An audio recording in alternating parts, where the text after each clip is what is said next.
If you've been in the Sonic community for any amount of time, you've probably realized that this franchise is quite controversial. There have been plenty of mediocre or bad Sonic releases over the years that have left the franchise and its community in shambles every time. In fact, there's entire eras of this franchise that have been filled with mediocre games. We all know this, Sonic has his reputation for a reason. But the strange part about all of this is that sometimes the popular opinion on a Sonic game tends to shift every once in a while. Sometimes a widely accepted game is now considered bad, and sometimes a bad game is considered good. This has been going on within the Sonic community for a long while now, but the question has always been asked.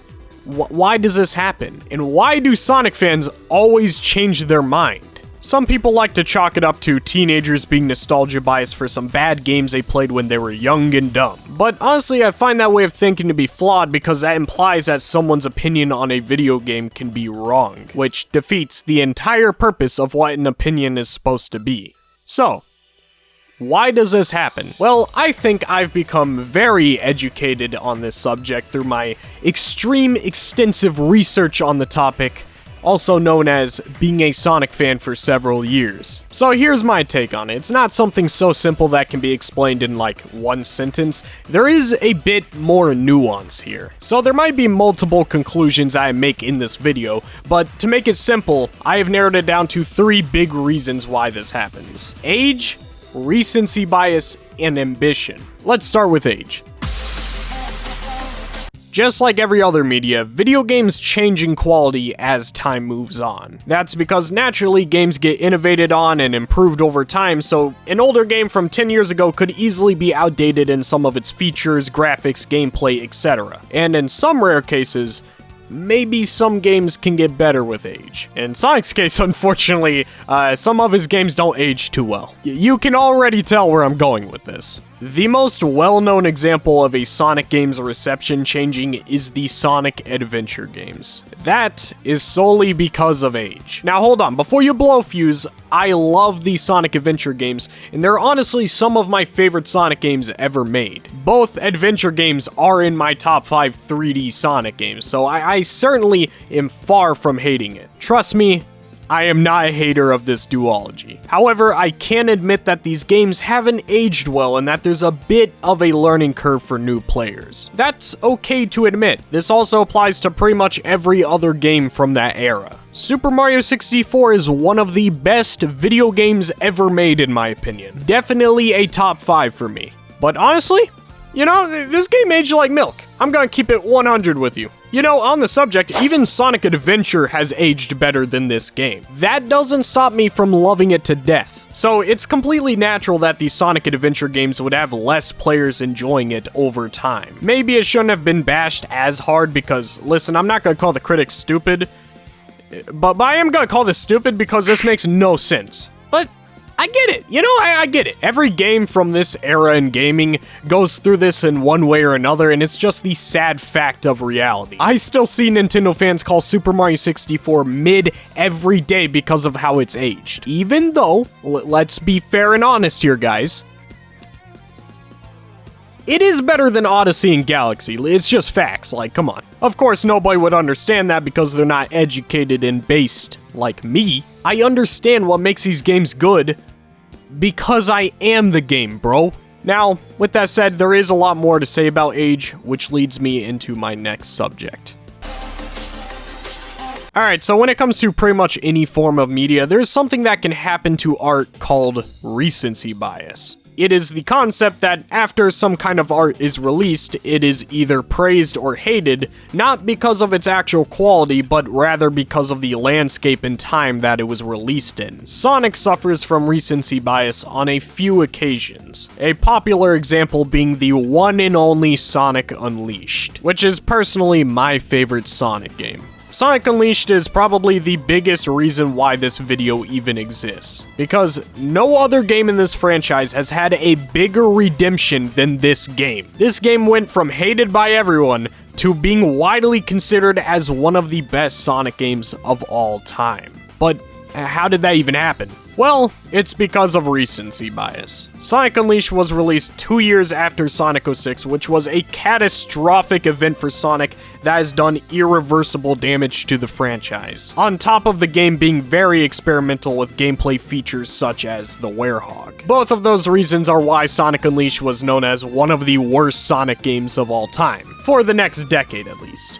The sad part was that the game wasn't even that bad. It was not glitchy or buggy or unpolished. In fact, it was pretty well polished, especially in the cutscenes. And even the gameplay for both styles, being the Werehog and the boosting stages, were very well made. The biggest issue I'd say that is fair to critique is that the pacing is pretty bad. The Werehog itself isn't terrible, but when you place this slow kind of gameplay next to the very fast boosting stages, the game can and will feel disjointed, especially since the Werehog stages are much longer than the daytime stages, like on average 6 times the length. Personally, I don't see an issue with it because I do like the Werehog and I don't mind the longer levels, but you know, I get it. Like, not everyone wants to play a Sonic game to play some inferior beat 'em up section of the game. They want to play Sonic to go fast and play the boosting stages, not whatever gimmick is there. Besides that though, the game is fine. A fair rating would have been a 7 out of 10, in my opinion at least. Critics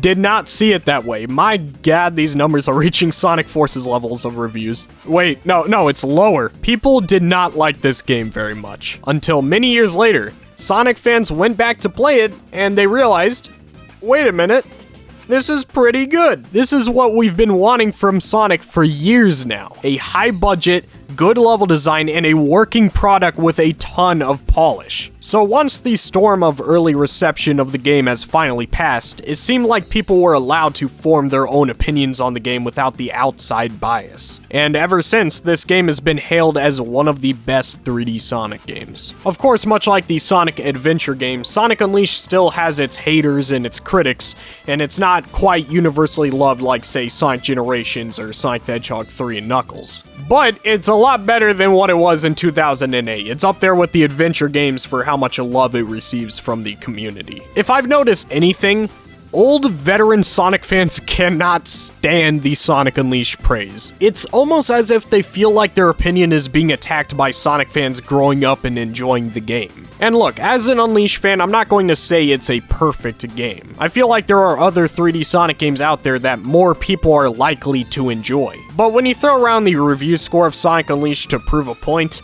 it's just kind of stupid, you know? Because the term, where there's smoke, there's fire, goes both ways. Sonic Unleashed's Metacritic score may be low, but its user score is very high, and that's not normal for a bad game. You can compare the user score of Sonic Unleashed to other 3D Sonic games that weren't received well, and it's still significantly higher. I don't think you can simply invalidate everyone's opinion on this game, especially when there's this many who believe the game is fun. Also, if you unironically invalidate someone's opinion over a blue hedgehog, take a shower, and trust me, your outlook on life will change forever. However, there is another Sonic game that has received a bit of recency bias, and that game is no other than Sonic Colors. Here's the thing though. Sonic Colors has a different type of recency bias. Instead of being hated on release, it was absolutely loved on release. Sonic Colors is the well-known return of Sonic that everyone praises the game as. Nowadays, though, the game has a bit of a rocky reputation. I think there's still more people who like the game than dislike it, but there's certainly a large crowd in the fanbase who either doesn't like it or thinks it's mediocre. It's almost like Sonic Unleashed and Sonic Colors reception switched places as time moved on, whereas one is heavily praised now and the other one is seen as overrated. But why is that? What's everyone's issue with this game? I believe it comes down to 3 big reasons. Number 1, it focuses on platforming more than the high reactionary gameplay, thus making it inferior to the boosting gameplay seen in Sonic Unleashed and Sonic Generations. Number 2, there are a lot of 2D sections in the game. There's entire levels that are fully 2D. And finally, number 3, The story is unbearable. Well, actually rephrase that. The plot is fine, it's the dialogue that sucks. Too many bad jokes and it's family friendly to a painful degree. Everyone already knows about the incredibly memed on Baldy McNose hair. I don't need to say more than that. That perfectly represents this game's dialogue. Now, those are the criticisms that I see associated with this game the most. And personally, while I do enjoy Sonic Colors a lot, I can definitely understand why those aspects can be a deal breaker to a lot of Sonic fans. Oh, and trust me, it is a deal breaker for some of you guys. This game is getting called overrated by crowds of people like every day. But why are people just recently calling this game overrated? What made people dislike it so much suddenly? Now, believe it or not,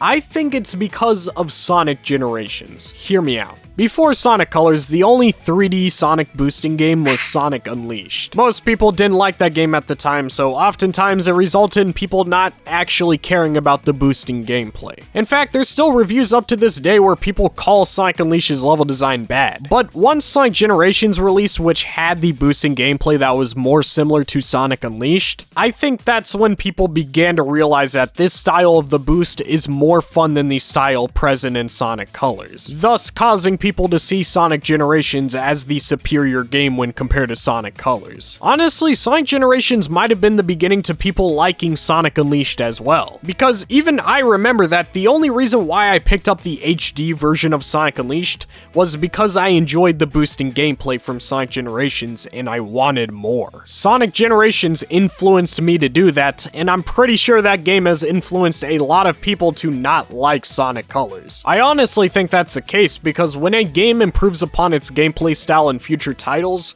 people typically want to play the future titles rather than the previous, especially when the gap of improvement is large. I mean, think about it from that perspective. If you want to play a boosting Sonic game and you want the best experience, why go to Sonic Colors when Sonic Generations and Sonic Unleashed offer the better gameplay? Of course, that doesn't mean that Sonic Colors is definitively the worst of the 3 boost games. Personally, I'm still a huge fan of Sonic Colors and I even prefer it over Generations, but the fact that I just said that, I already know that statement is going to be controversial. Now, before we move on, I want to talk about one more Sonic game because I feel like it's necessary. And what other game can that be than Sonic Frontiers? Listen, I really do enjoy Sonic Frontiers. However, with that said, I do notice that this game is very unpolished and has quite a few issues. So I think it's entirely possible that Sonic Frontiers might face the same fate as Sonic Colors very soon. The reason why I say that is because I feel like this game hasn't even scratched the surface with the open zone gameplay. And if the next Sonic game improves significantly upon the open zone gameplay to the point where the quality of Sonic Frontiers has long since passed, I think people will begin to stop liking the game.